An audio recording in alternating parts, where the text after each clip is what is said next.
Well, hey everybody, Mr. Reeves back with you, and today we are back with IXL. We're in 7th grade math, and we are moving on to one variable equation. So today we're going to be looking at skill S, one variable equations, 1, 2, 4, and 5. 1, 2, 4, and 5. So let's go ahead and just dive right in. All right, so just a reminder, an equation is an expression set equal to a constant or to another expression.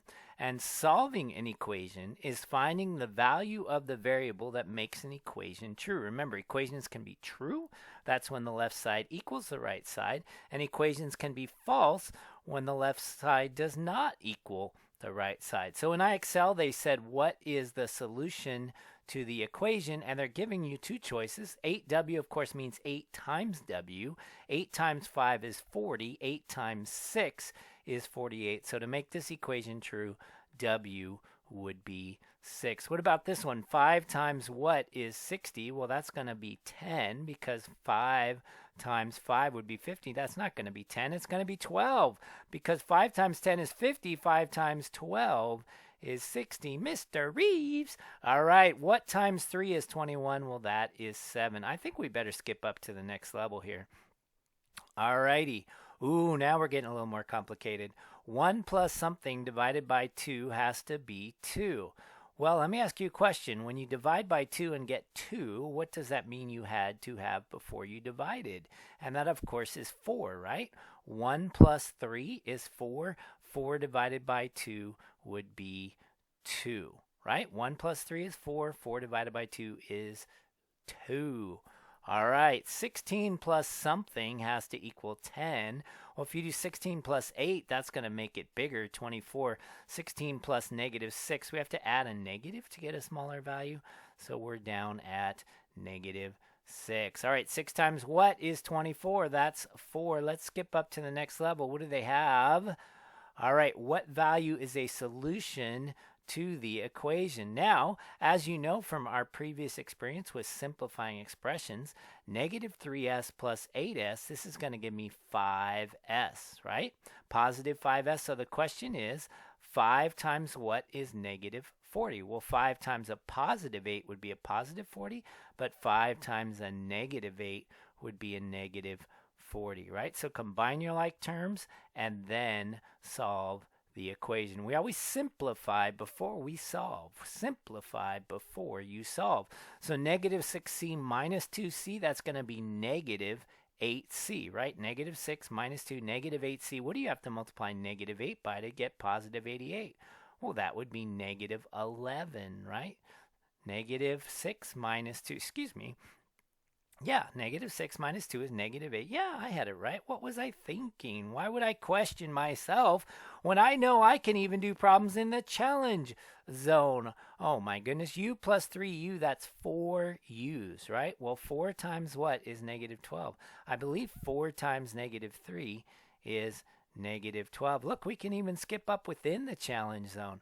Oh my goodness, boys and girls, ladies and gentlemen, simplifying before we solve, we're going to apply the distributive property, right? So negative 4 times 8 is a negative 32 plus negative 4z. You know what? I think I'm going to go ahead and do some writing on this one. All right, let's see what we could get here. Whoops, that's not what we want. That's not what we want either. Goodness, Mr. Reeves. How about you get to the right place? Get this cursor. There we go. All righty. Better late than never, as they say. All right, negative 4 times 8 plus z minus 10 equals negative 14. So I'm going to go ahead and distribute because we multiply before we combine like terms, before we add or subtract, right? So negative 32 plus negative 4z. I'm going to go ahead and put that in parentheses. Negative 4z, that is a z. Let me see if I can make that a little more legible. I don't know that that's any better. Minus 10 equals negative 14. All right. Now, negative 32 minus 10, that's going to give me negative 4z minus 42 equals negative 14. So I simplified. First I distributed, then I went ahead and combined these like terms right here. Negative 32 minus 10 gave me the negative 4, right? Negative 42. There's my negative 4z. I put that at the front. All right, so now the question is it negative 7 or is it negative 8? Well, if I do negative 4 times negative 8 minus 42, what do I get? Well, negative times a negative is a positive. What's 4 times 8? 4 times 8 is 32, right? 32, excuse me, that's a minus, not an equals.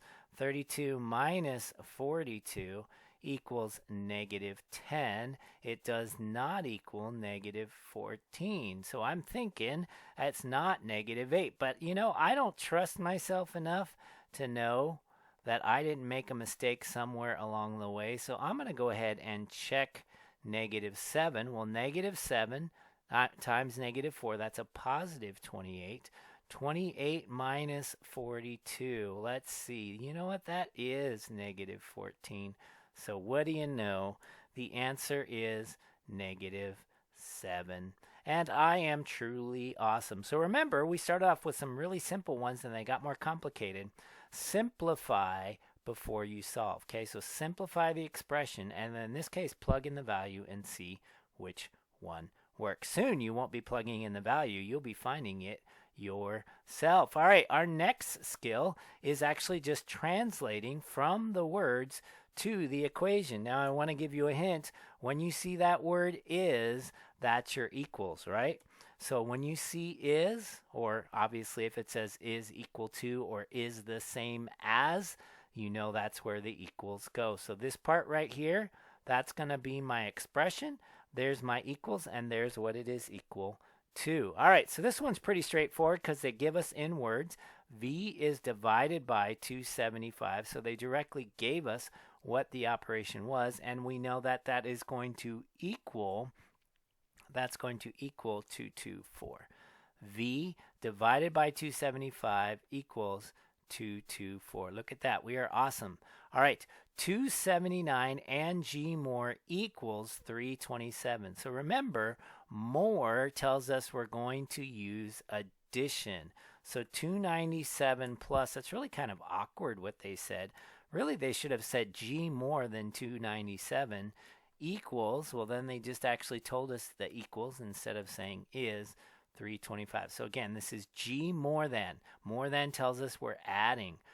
G more than 297 is 325. What did I do wrong? 297 and G more equals 327. This is not good at all. 297 plus G equals 327. Write the given sentence. Isn't that what I put? 297. Oh, I put 325. Look at that. I was just not careful. I put 325 instead of 327. All right, I'm going to skip to the next level. I don't want to have to do one like that again. The shame is killing me. All right, the sum of G and 263 is 255. So G plus 263, G plus 263 is equal to, right, 255. There we go, right? All right. Let me skip up to the next level. What do they have coming up for us now? All right, V is 291 more than B. V is, there's my equals, right? 291 more than tells me I'm going to add, right? 291 more than, Mr. Reeves, that's add, not multiply. 291 more than B. How about that? All right. Can I get to the challenge zone? Oh, not yet.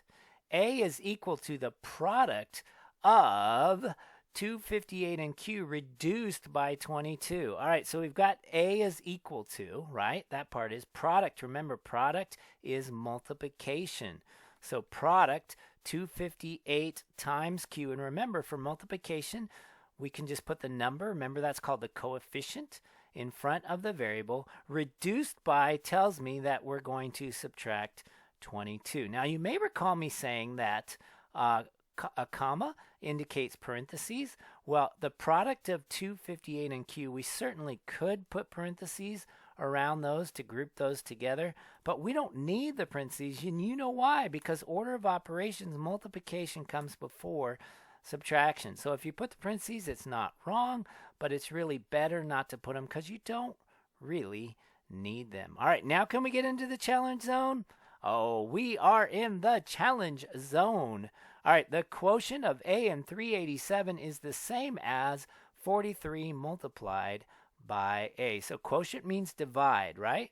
All right, and remember, if division, you can't switch the order around, so we're going to go in the order that they said it, all right? So the quotient of A and 387 is equal to, or is the same as, 43 multiplied by A.